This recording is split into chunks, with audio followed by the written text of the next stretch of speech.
बच्चों हम लेकर आ चुके हैं आपके लिए एक new series that is based on class 10th physics. आज की सीरीज में हम सबसे पहला चैप्टर दैट इज इलेक्ट्रिसिटी करने वाले हैं और इसी वीडियो में हम डिस्कस करेंगे गोल्डन टिप। तो इसलिए आप इस वीडियो को कंप्लीट देखिएगा। तो ये है हमारा लेक्चर 1। तो चलिए शुरू करते हैं बिना किसी टाइम वेस्ट के। आज हम कंप्लीट करेंगे electric charge, types of charge, properties of charge and application regarding charges and also numerical based on charge. सबसे पहला टॉपिक है हमारा चार्ज एंड इट्स प्रॉपर्टीज। तो चलिए अब हम समझते हैं what is electric charge. The definition we have, electric charge is that physical property of matter that causes it to experience a force. इसका मतलब बच्चों ये है, चार्ज एक मैटर की प्रॉपर्टी होती है। मैटर कुछ भी हो सकता है जैसे प्लास्टिक, स्टोन। जब मैटर के अंदर चार्ज प्रोड्यूस हो जाता है तो ये चार्ज किसी दूसरी बॉडी पर फोर्स लगाने योग्य बन जाता है। बिल्कुल वैसे ही जैसे आपने देखा होगा ह्यूमन बीइंग्स की भी एक प्रॉपर्टी होती है गुस्सा होना, क्रोध, एंगर। और गुस्सा जब इंसान हो जाता है तो वो भी क्या करता है, किसी अदर बॉडी पे फोर्स लगाना शुरू कर देता है। और बेसिकली अगर मैं आपको यहाँ पर बताऊं कि चार्ज का मतलब भी आवेश होता है और आवेश का मतलब होता है एंगर या क्रोध। तो ये वर्ड उसी से रिलेट किया गया है। तो अगर मैं इन बातों को जोड़ूं तो इसका मतलब ये हुआ, मैटर की प्रॉपर्टी होती है चार्ज जिससे वो बॉडीज पर फोर्स लगाता है। बिल्कुल वैसे ही ह्यूमन बीइंग्स की प्रॉपर्टी होती है एंगर, जिससे वो भी अदर बॉडीज पर फोर्स लगाते हैं। चलिए अब हम बात करते हैं आगे की। चार्ज को डिनोट किया जाता है कैपिटल क्यू या फिर स्मॉल क्यू से। चार्ज को मेजर करने के लिए हम जो यूनिट यहाँ पर यूज करते हैं दैट इज कूलाम। अब हमारे पास यहाँ पर दो तरह के चार्जेस हैं, पॉजिटिव एंड नेगेटिव। अब देखिए हमने ये तो पढ़ लिया कि चार्ज क्या होता है, किससे डिनोट किया जाता है, क्या उसकी यूनिट है, कितने टाइप्स के होते हैं। अब जरा हम ये भी देख लेते हैं कि ऐसा कौन सा इंसान था जिसने हमें चार्ज के बारे में बताया। तो अगर हम हिस्ट्री की बात करें स्टैटिक चार्ज की, ये बात है 600 साल पुरानी। एक साइंटिस्ट थे जिनका नाम था थेल्स। ये मिलेटस के रहने वाले थे। इनको एक टुकड़ा मिला जिसका नाम था एम्बर। इन्होंने अब इस टुकड़े को एक कपड़े के साथ खूब अच्छे से रब किया और इन्होंने जब उस टुकड़े को ड्राई लीव्स या फिर फीदर्स इनसे टच कराया तो इन्होंने देखा वो सब चीजें इन पर अट्रैक्ट हो रही थी, इन पर जाकर चिपक चुकी थी। तो इनके माइंड में ऐसा कैसे हो गया, तभी से इन्होंने बताया कि इस मैटर के अंदर एक प्रॉपर्टी है चार्ज नाम की जिससे ये सब एक्टिविटी कर रहा है। तो तभी इन्होंने बताया इस मैटर के अंदर एक प्रॉपर्टी है जिसका नाम है स्टैटिक चार्ज। ये चार्ज रबिंग करने से प्रोड्यूस हो जाता है बॉडी में और दूसरी बॉडीज, लाइट बॉडीज को अट्रैक्ट करना शुरू कर देता है। अब जैसे कि हमने बात की थी हमारे पास दो तरह के चार्ज होते हैं that is positive and negative. अगर हम वन बाय वन डिस्कस करें, जैसे कि आपको पता है एटम के अंदर होता है न्यूक्लियस और न्यूक्लियस के अंदर होते हैं प्रोटॉन एंड न्यूट्रॉन। जो हमारे पास प्रोटॉन होता है उस पर पाया जाता है पॉजिटिव चार्ज। और अगर हम बात करें एक और पार्टिकल की जिसका नाम है अल्फा पार्टिकल, इस पर भी पॉजिटिव चार्ज होता है। इसको हम आगे आपको बताएंगे कि व्हाट इज अल्फा पार्टिकल।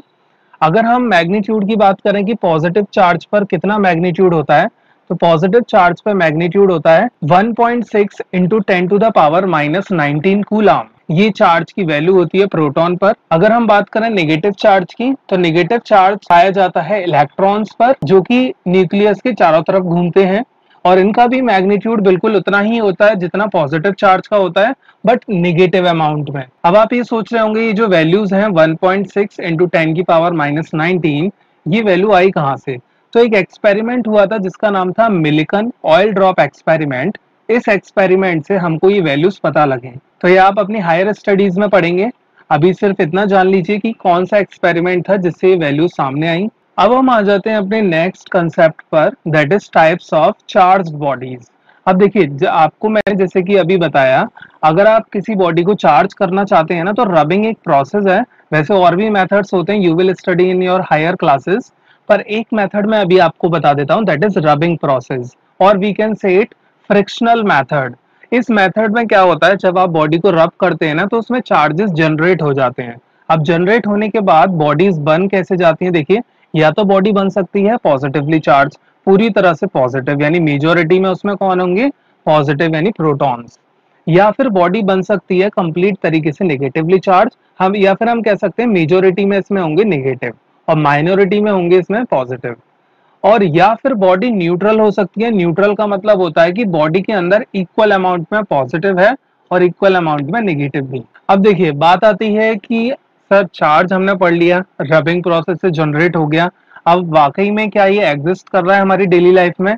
बिल्कुल, आप सही सोच रहे हैं, ये एग्जिस्ट करता है। जैसे कि हमारे पास कुछ इसकी एप्लीकेशंस हैं, आप ये सामने एप्लीकेशंस देख सकते हैं। अब हम इनको डिस्कस करते हैं one by one. First application हमारे पास है, अगर आप किसी बैलून को टॉवल से अपनी हेयर से रब करें और उसको दीवार पर जाकर छोड़ दीजिएगा तो वो दीवार से चिपक जाएगा। अब हमें यही सीखना है कि ऐसा कैसे हो गया। अब जैसे देखिए हमारे सामने एक बैलून है, ये बैलून अभी न्यूट्रल है, आपको पता लग गया होगा क्यों? क्योंकि इसमें इक्वल अमाउंट ऑफ पॉजिटिव और नेगेटिव है। सामने एक कॉटन क्लॉथ है, एक दीवार है, और दोनों ही न्यूट्रल हैं स्टार्टिंग में। अब हम क्या करते हैं, इस बैलून को इस कॉटन की क्लॉथ से हम जैसे ही रब करते हैं तो आप देख सकते हैं इसका सारा नेगेटिव चार्ज ट्रांसफर हो चुका है बैलून पर, और बैलून अब कैसा बन गया है, नेगेटिवली चार्ज। अब देखिएगा जब मैं इस बैलून को इस दीवार के पास ले जाता हूं तो क्या एक्टिविटी होगी, कि ये दीवार अभी न्यूट्रल है और बैलून नेगेटिवली चार्ज है। अब नेगेटिव से क्या होगा, ये जो नेगेटिव है ये दूर होते जाएंगे और पॉजिटिव इसको बैलून को अपने फोर्स से चिपका लेगा। देखिए बैलून चिपक चुका है दीवार पर, क्यों? क्योंकि पॉजिटिव जो दीवार पर थे उसने बैलून के नेगेटिव को अट्रैक्ट कर रखा है, जिसकी वजह से बैलून इस पर जाके चिपक गया। अभी आप ये प्रॉपर्टी पढ़ेंगे कि पॉजिटिव और नेगेटिव चार्ज हमेशा अट्रैक्ट करते हैं, एक दूसरे के पास आते हैं और आपस में चिपक जाते हैं, बिल्कुल वैसे ही जैसे बैलून चिपक चुका है दीवार के साथ। अब हम डिस्कस करते हैं अपनी नेक्स्ट एप्लीकेशन। नेक्स्ट, ये काफी इंटरेस्टिंग एप्लीकेशन है। इसमें क्या हुआ है, बैलून को आपने जैसे रबिंग किया, balloon gets negatively charge suppose कर लीजिए, और जो यहाँ पे पानी की बीम निकल रही है वाटर टैप से, तो इसमें हुआ क्या है, जैसे ही आप बैलून को उसके पास ले जा रहे हैं तो आप देख सकते हैं बैलून इस वाटर बीम को अपनी तरफ अट्रैक्ट कर रहा है। तो इसका रीजन आप समझ चुके होंगे ऐसा क्यों हो रहा है। जो ये बैलून है वो नेगेटिवली चार्ज्ड है, और ये जो वाटर बीम वाटर टैप से निकल रही है इस पर पॉजिटिव चार्ज होगा, और पॉजिटिव नेगेटिव में अट्रैक्शन की वजह से ये जो बीम है बैलून की तरफ अट्रैक्ट हो रही है। ये एप्लीकेशन आपने बहुत बार करी होगी। इसमें क्या करते हैं हम लोग, एक कॉम लीजिएगा, उस कॉम को अपने बालों से रब करिए, और जैसे ही अपने बालों से आप रब करेंगे तो आप देखेंगे पेपर पीसेस इस पर चिपक जाते हैं। You can also do this activity with the help of scale. आप इसे समझते हैं कि ऐसा इसमें क्यों हुआ, इसने पेपर पीसेस को अट्रैक्ट क्यों किया। तो सुनिएगा, सपोज करिए आपने कॉम को अपने बालों से रब किया तो इस कॉम पर आ चुका है पॉजिटिव चार्ज। सपोज कर लेते हैं हम, इट गेट्स पॉजिटिव चार्ज, और ये सामने पेपर पीसेस पड़े हुए हैं। जैसे आप कॉम को पेपर पीस के पास में ले जाएंगे तो ये सारे पेपर पीसेस धीरे धीरे कॉम के ऊपर अट्रैक्ट होना शुरू हो जाएंगे। अब इसके पीछे का चलिए रीजन जानते हैं। ये जो यहाँ पर पेपर पीसेस हैं ये स्टार्टिंग में है न्यूट्रल। अब होता क्या है, यहाँ पर ये जो न्यूट्रल पेपर पीस है इसमें आप देख सकते हैं इक्वल अमाउंट में पॉजिटिव और इक्वल अमाउंट में नेगेटिव है। यहाँ के जो नेगेटिव है इनको कौन अट्रैक्ट करेगा, कॉम, क्योंकि कॉम पर है पॉजिटिव चार्ज, तो इसके नेगेटिव आ जाते हैं कॉम की तरफ और पॉजिटिव रिपल्शन से दूर हो चुके हैं। देखिए आप देख सकते हैं नेगेटिव और पॉजिटिव में एक अट्रैक्शन फोर्स लग रही है जिससे ये पेपर उस पर जाके चिपक चुका है। अब इसके बाद क्या होता है उसे हम समझते हैं। कुछ देर बाद क्या होता है, यहाँ पर ये जो इलेक्ट्रॉन्स यहाँ आपको दिख रहे हैं ये धीरे धीरे कॉम के अंदर ट्रांसफर हो जाते हैं, क्योंकि कॉम के अंदर अट्रैक्शन फोर्स ज्यादा है जिससे वो इन इलेक्ट्रॉन्स को अपने अंदर खींच लेता है, और इलेक्ट्रॉन इजीली फोर्स के साथ किसी बॉडी को छोड़कर दूसरी बॉडी में ट्रांसफर जल्दी हो जाते हैं। अब यहाँ होगा क्या, देखिए अब ये जो पेपर पीस यहाँ बचा, ये पेपर पीस पे कैसा चार्ज रह गया, सिर्फ और सिर्फ पॉजिटिव, और पॉजिटिव इस पेपर पीस पर है, कॉम भी अभी कैसा है, पॉजिटिव। अभी आपको मैं बता देता हूं कि पॉजिटिव और पॉजिटिव यानी जब बॉडी पर एक जैसा चार्ज होता है दो बॉडीज पर तो उनके बीच में हमेशा रिपल्शन होता है। तो कुछ देर बाद क्या होगा, रिपल्शन से ये पेपर पीस वापस नीचे गिर जाएगा, जैसा कि आप देख सकते हैं। तो ये कारण होता है पेपर पीस का अट्रैक्ट होना कॉम की तरफ। तो ये हो चुकी है हमारी एप्लीकेशन। आई होप आपको समझ में आए होंगे। अगर आपको किसी भी एप्लीकेशन या किसी भी टॉपिक में डाउट है यू कैन कॉमेंट अस। चलिए अब हम शुरू करते हैं अपना next topic related to charge, that is properties of charge. The first property we have, like charge repel each other and unlike charge attract each other. इस प्रॉपर्टी का मतलब है, like का मतलब होता है एक जैसे, जब भी एक जैसे चार्जेस आमने सामने आएंगे तो वो हमेशा दूर भागेंगे एक दूसरे से, और अनलाइक चार्जेस जब भी एक दूसरे के सामने आएंगे, अनलाइक का मतलब अलग अलग, एक पॉजिटिव एक नेगेटिव, तो वो हमेशा एक दूसरे को अट्रैक्ट करते हैं। नेक्स्ट प्रॉपर्टी वी हैव, कोई भी बॉडी हो हर बॉडी के अंदर चार्ज पाया जाता है। अब अगर बॉडी के अंदर चार्ज है तो उसके अंदर मिनिमम चार्ज भी होगा, कम से कम कितना चार्ज, तो कम से कम बॉडी के अंदर चार्ज होता है 1.6 into 10 to the power minus 19 coulomb, और इसी चार्ज को हम बोलते हैं एलिमेंट्री चार्ज। तो अगर आपसे कोई पूछता है what is elementary charge, then you can simply say that sir elementary charge is the minimum charge on the body and its magnitude is equal to 1.6 into 10 to the power minus 19 coulomb. Next property is charge is relativistically invariant. इसका मतलब होता है कि जैसे for example कोई charge body है, उसमें charge है, अगर आप उस बॉडी को मोशन कराते हैं या फिर स्पिन करा रहे हैं बॉडी को, तो उस केस में उसका चार्ज का मैग्नीट्यूड पर कोई फर्क नहीं पड़ेगा, वो जितना है उतना ही रहेगा। Next property we have quantization of charge. ये प्रॉपर्टी काफी ज्यादा इंपॉर्टेंट है, तो इसे काफी ध्यान से देखिएगा। क्वांटाइजेशन ऑफ चार्ज का बेसिकली मतलब होता है जो चार्ज ट्रांसफर होता है एक बॉडी से दूसरी बॉडी में, वो इंटीजर फॉर्म में होता है। इंटीजर फॉर्म होती है हमारे पास 1 2 3 आइदर इन पॉजिटिव और नेगेटिव। ये ध्यान रखिएगा, चार्ज जो है इजिली ट्रांसफरेबल है, एक बॉडी से दूसरी बॉडी में ये जा सकता है। अब जैसे फॉर एग्जांपल यहाँ पर देखिए एक बॉडी है नेगेटिवली चार्ज, एक है मान लीजिए न्यूट्रल, तो इसमें हो क्या रहा है, धीरे धीरे 1 बाय 1 ये जो इलेक्ट्रॉन्स है ये निकल के दूसरी बॉडी में जा रहे हैं। पर यहाँ पर आप एक ध्यान से बात देखिएगा, ये जितने भी इलेक्ट्रॉन जा रहे हैं ये सब इंटीजर फॉर्म में जा रहे हैं, 1 2 3 इस तरीके से, कोई भी चार्ज फ्रैक्शन की फॉर्म में नहीं जा रहा है। तो यही प्रॉपर्टी आपको माइंड में रखनी है कि चार्ज कभी भी फ्रैक्शन में ट्रांसफर नहीं होता है, हमेशा इंटीजर्स में ट्रांसफर होता है, लाइक 1 2 3 एंड सो ऑन। मान लीजिए ये चार्ज पहले बॉडी से एक इलेक्ट्रॉन गया, फिर 2 इलेक्ट्रॉन गए, फिर 3, फिर 4, ऐसे जाते गए। अब लास्ट में मान लेते हैं बॉडी में से n इलेक्ट्रॉन चले गए, तो यहाँ पर जो टोटल चार्ज आया बॉडी पर, जिस बॉडी में ट्रांसफर हुए हैं, उसका अगर हमें चार्ज निकालना है तो हम इस फॉर्मूले से निकालते हैं Q equal to n into E. N होता है यहाँ पे टोटल नंबर ऑफ इलेक्ट्रॉन, कितने इलेक्ट्रॉन ट्रांसफर हो गए, ई होता है यहाँ पे एलिमेंट्री चार्ज, यानी मिनिमम वैल्यू कितनी थी एक चार्ज पर, 1.6 इंटू 10 की पावर माइनस 19। जब आप इन दोनों का प्रोडक्ट करेंगे तो आपको चार्ज मिल जाएगा बॉडी पर। अब देखिए मैं क्वांटाइजेशन ऑफ चार्ज को एक और तरीके से आपको समझाता हूँ।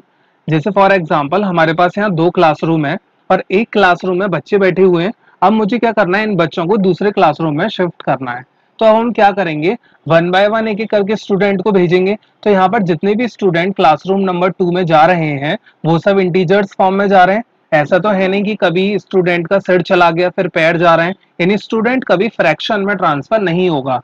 तो वैसे ही जैसे इलेक्ट्रॉन बॉडी से ट्रांसफर हो रहे थे, और ये फॉर्मूला आपको माइंड में रखना है, that is Q equal to N E. इससे आप बॉडी पर चार्ज पता कर सकते हैं, कितना बॉडी में चार्ज आ चुका है, where n is the total number of electron transferred and E is the charge on electron. Next property we have conservation of charge. Conservation of charge का मतलब ये डेफिनेशन आपने बहुत बार पढ़ रखी होगी, total charge in a system remains constant, या फिर हम कह सकते हैं charge can neither be created nor be destroyed but exchange from one place to another. चलिए समझते हैं इसका मतलब। जैसे सपोज करिए, देखिए हमारे पास यहाँ सामने कितनी बॉडीज हैं, we have 2 bodies, body number 1 and body number 2। इन पर कुछ अपना अपना चार्ज है। अगर मैंने सपोज करिए दोनों बॉडीज का चार्ज टोटल किया, तो यहाँ पे आप देख सकते हैं टोटल चार्ज आया, फर्स्ट बॉडी में +6 है, इसमें देखिए प्लस के 2 हैं और माइनस के हैं 3। तो यहाँ टोटल दोनों सिस्टम का मतलब होता है जब 2 बॉडीज या 2 से ज्यादा बॉडीज आ जाती हैं तो उसे सिस्टम बोलते हैं। तो यहाँ पर टोटल चार्ज जो इस सिस्टम का है इनिशियली वो है 5 कूलाम। अब देखिए अब क्या होता है, सपोज करिए मैंने बॉडीज को टच कराया तो कुछ ट्रांसफर हुआ, चार्जेस का अदला बदली हुई। तो ट्रांसफरिंग के बाद मैंने देखा कि ये जो फर्स्ट बॉडी थी इसमें कुछ इलेक्ट्रॉन्स सेकेंड बॉडी से ट्रांसफर होके आ गए। अब इस केस में देखिएगा ये भी अभी भी सिस्टम है, 2 बॉडीज हैं। तो यहाँ पर अगर मैं दोनों बॉडीज का टोटल चार्ज निकालूं तो यहाँ पर देखिए अभी भी आपको 5 कूलाम मिल रहा है। तो यहाँ पे आपको क्या बात समझ में आई कि सिस्टम में टोटल चार्ज जब भी आप निकालेंगे, ट्रांसफर होने से पहले या ट्रांसफर होने के बाद, वो हमेशा आपको कांस्टेंट मिलेगा। तो बच्चों यही लाइन आपके सामने लिखी हुई है, आप देख सकते हैं। और एक और बात है, नीचे एक और जो डेफिनेशन है, charge can neither be created, इसका मतलब ये है कि चार्ज को आप कभी बना नहीं सकते हैं, ना ही आप उसे कभी खत्म कर सकते हैं, ये पहले से नेचर में पाया जाता है, इसलिए इस डेफिनेशन को यहाँ पे ऐड किया गया। अब देखिए नेक्स्ट प्रॉपर्टी हमारे पास है, चार्ज एक स्केलर क्वांटिटी होती है। इसका मतलब है कि चार्ज के पास सिर्फ मैग्नीट्यूड होता है, उसकी फिक्स्ड डायरेक्शन नहीं होती कब वो किधर चला जाए। चार्जेस के बीच में पता है एक फोर्स भी लगती है जो कूलाम ने हमें बताई है। लाइक चार्ज हो या अनलाइक चार्ज हो, दोनों में ही फोर्स लग रही थी, हमने देखा। लाइक चार्ज में रिपल्सिव फोर्स लग रही थी और अनलाइक में लग रही थी अट्रैक्टिव फोर्स। ये फोर्स जो लगती है ये कितनी होती है, आप इसे कैसे निकालेंगे, जो साइंटिस्ट थे कूलाम, उन्होंने हमें एक फॉर्मूला दिया है F इक्वल टू के Q1 Q2 bye are square. यहाँ पर F फोर्स है, Q1 Q2 चार्जेस हैं, दोनों बॉडीज पर कितना कितना चार्ज है, R उनके बीच का सेपरेशन है कि ये दोनों चार्ज कितनी डिस्टेंस पे रखे हैं। और इस फॉर्मूले के बारे में आप क्लास 12 में और डिटेल में पढ़ेंगे, अभी के लिए सिर्फ बेसिक है, तो आप इस फॉर्मूले को याद रख सकते हैं। तो जो कूलाम लॉ ने बताया वो ये है, electrostatic force of attraction and repulsion is directly proportional to the product of charges. यहाँ पर देखिए जो फोर्स है ये प्रोडक्ट के प्रोपोर्शनल है, and inversely proportional to the square of distance between charges. और ये जो फोर्स है ये डिस्टेंस के साथ इनवर्सली रिलेशन रख रही है। तो ये बातें आपको माइंड में होनी चाहिए। अगर आपसे पूछा जाए व्हाट इज कूलाम्स लॉ, तो आप इस डेफिनेशन को यहाँ पर मेंशन कर सकते हैं। अब कुछ हमारा न्यूमेरिकल सेशन हो जाए। फर्स्ट न्यूमेरिकल वी हैव, बहुत पढ़ ली हमने थ्योरी, अब एक दो हम न्यूमेरिकल लगा लेते हैं based on charge topic. First numerical we have, calculate number of electrons constituting 1 coulomb of charge. इसमें देखिएगा आपसे पूछा गया है आपको टोटल इलेक्ट्रॉन्स बताने, 1 कूलाम चार्ज में कितने होते हैं। तो सबसे पहले हम यहाँ क्या करेंगे, हमको ये ऑलरेडी पता है कि इलेक्ट्रॉन पर चार्ज कितना होता है, 1.6 इंटू 10 की पावर माइनस 19 कूलाम। और आपसे पूछा है कि 1 कूलाम चार्ज में बताइए कितने इलेक्ट्रॉन होते हैं। तो ये चार्ज आपको दे रखा है 1 कूलाम, दैट इज क्यू। अभी आपको एक फॉर्मूला लिखाया गया था बच्चों, that is Q equal to N. ये आप नोट कर लीजिएगा अपनी कॉपी में। अब इस फॉर्मूले में आपको निकालना है number of electron. Number of electron के लिए कौन सा वेरिएबल काम आएगा, यहाँ पर एन। तो यहाँ पर हम एन की वैल्यू अगर निकालें तो एन आ जाएगा क्यू बाय ई। अब इसमें आप क्या करिएगा, क्यू की जगह तो रख दीजिए 1 कूलाम और ई की वैल्यू रख दीजिएगा। जब आप दोनों को डिवाइड करेंगे तो आपके पास एन आ जाएगा और इससे आपको पता लग जाएगा कि 1 कूलाम में इतने इलेक्ट्रॉन्स होते हैं। Next question is, can a body have a charge of 4.8 into 10 की पावर माइनस 20 कूलाम। इसमें आपसे पूछा गया है क्या किसी बॉडी के पास कभी इतना चार्ज हो सकता है। अब आप कहेंगे ये कैसी बात हुई, चार्ज तो कितना भी हो सकता है। पर देखिए अभी हम चेक कर लेते हैं कि बॉडी पे इतना चार्ज होगा या नहीं। सबसे पहले हम ये जानते हैं कि एलिमेंट्री चार्ज यानी कम से कम चार्ज बॉडी पे इतना होता है, और ये इलेक्ट्रॉन की वैल्यू के बराबर है, इसलिए हम ई लिख रहे हैं जनरली। यहाँ पर चार्ज जो होता है बॉडी पर वो क्वांटाइज्ड होता है। क्वांटाइज्ड का मतलब जब भी जो चार्ज ट्रांसफर होता है एक बॉडी से दूसरी बॉडी में, वो इंटीजर्स में होता है। तो यहाँ पर ये जो फॉर्मूला है Q equal to N E, तो यहाँ पर n है इंटीजर। तो हम करेंगे क्या, यहाँ पर आपको ये चार्ज दे रखा है, Q की वैल्यू है ये, तो आपने इस फॉर्मूले को लिखा Q equal to N E और यहाँ पे Q की वैल्यू रख दी 4.8 इंटू 10 की पावर माइनस 20 जो कि क्वेश्चन में गिवन है, इक्वल टू n। ऐसे ही लिखिएगा क्योंकि n आपको निकालना है। हम ये चेक करेंगे अगर n इंटीजर आता है या नहीं। और E की हमने वैल्यू लिख दी elementary charge, that is 1.6 into 10 की पावर माइनस 19। अब आप यहाँ से n निकालिएगा, इस 1.6 को डिवाइड में भेज दीजिएगा। जैसे ही आपने सॉल्व किया आपको आंसर मिला 0.3। n की वैल्यू कितनी आ रही है, 0.3। 0.3 का मतलब क्या हो गया, डेसिमल में आ गई वैल्यू, यानी फ्रैक्शन में है जरूर, तभी आंसर डेसिमल में जाता है। और अभी हमने क्या पढ़ा था, 0.3 क्या कोई इंटीजर है, नहीं बच्चों। इंटीजर कभी डेसिमल और फ्रैक्शन में नहीं होते हैं, ये आइदर या तो प्लस में 1 2 3 होंगे या माइनस में 1 2 3 होंगे। इसलिए ये जो चार्ज है ना 4.8 इंटू 10 की पावर माइनस 20 कूलाम, ये चार्ज जो बॉडी पर है, उस केस में जब हमने n निकाले तो हमें 0.3 मिल रहे हैं। तो इसका मतलब ये पॉसिबल ही नहीं है ऐसा, तो ये चार्ज बॉडी पर पॉसिबल नहीं हो सकता। देखिए जिसका आप इंतजार कर रहे थे कि सर आपको एक गोल्डन टिप बताएंगे, the golden tip we have. जैसा कि आपने देखा होगा जितने भी स्टूडेंट्स होते हैं वो नेगेटिविटी को बहुत जल्दी गेन कर लेते हैं एज कम्पेयर टू पॉजिटिविटी। तो इसलिए बच्चों आपको हमेशा अपने आप को पॉजिटिव रखना है, और ये बात सीखनी है आपको आज के लेक्चर से। आज के लेक्चर में हमने पॉजिटिव और नेगेटिव डिस्कस किया था ना, तो आपको पॉजिटिव चार्ज से पॉजिटिविटी सीखनी है और नेगेटिव चार्ज से अपनी नेगेटिविटी कम करनी है। यही आपकी आज की गोल्डन टिप आपके लाइफ के लिए, क्योंकि ये बहुत नेसेसरी हो चुका है। अगर आप जितना पॉजिटिव रहेंगे उतनी जल्दी आप अपने गोल की तरफ बढ़ पाएंगे। तो यही थी आज की गोल्डन टिप। अगर आपको कोई टॉपिक या किसी कंसेप्ट में प्रॉब्लम आई तो आप हमें कमेंट बॉक्स में कमेंट करके पूछ सकते हैं। आज के लिए इतना ही रखते हैं, अब हम मिलते हैं अपने नेक्स्ट लेक्चर 2 में।